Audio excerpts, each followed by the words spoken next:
Des techniques de combat, de santé et de développement de soi. Des techniques apprises par une centaine de Nambudoka ici au Palais Polyvalent des Sports de Yaoundé.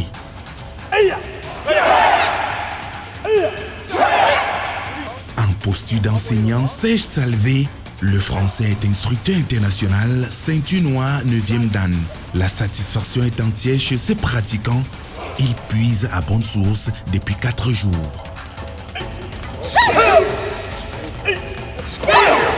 En tant que ceinture noire 2e dan de Nambudo, je pratique depuis 92, ça fait 30 ans. Chaque jour, il faut apprendre. Et en tant qu'éducatrice, je comprends bien le sens de cet apprentissage.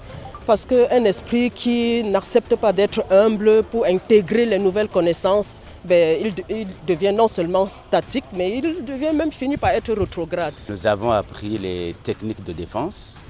Nous avons appris de nouveaux katas. Parmi les techniques de défense, c'est la self-défense et c'est les techniques supérieures aussi. Sur le plan technique, il y a eu un enrichissement et une décomposition des différents mouvements qu'on a l'habitude de faire, dans le sens où, après ce stage, on pourrait essayer de renforcer les capacités de nos différents athlètes. On est obligé de marquer des temps, de laisser le temps de l'apprentissage, ça, ici comme armée. L'enjeu majeur de ce stage international à Yaoundé, aussi bien pour les plus gradés que pour les moins gradés de la discipline, est le renforcement des capacités sur le plan technique. Sur le tatami, l'évaluation se fait aussi individuellement que collectivement. Pour les ceintures noires, le passage de grade est au menu, du 1er au 8e dan.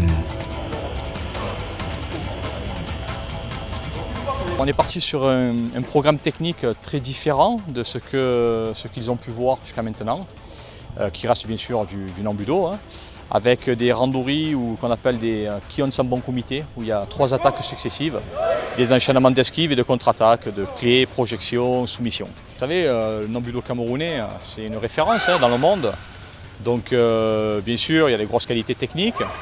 Après, comme toute école, il y a toujours à travailler. Mais ça, c'est pour tout le monde et à tout niveau.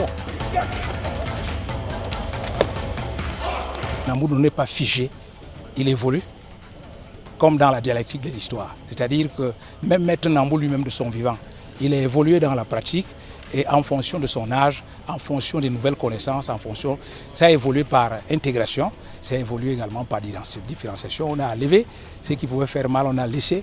C'est comme ça que ça continue dans le Nambudo. Quand on s'entraîne, on ne fait pas mal à l'autre. On maîtrise juste la technique pour préparer le véritable jour du combat qui peut ne pas venir. Le stage international de Yaoundé est supervisé par Jean-Marie Mandili, secrétaire général de la Fédération internationale de Nambudo. Les pratiquants plus outillés pourront désormais représenter au mieux cet art martial défensif basé sur l'esquive, tant à l'échelle nationale qu'internationale.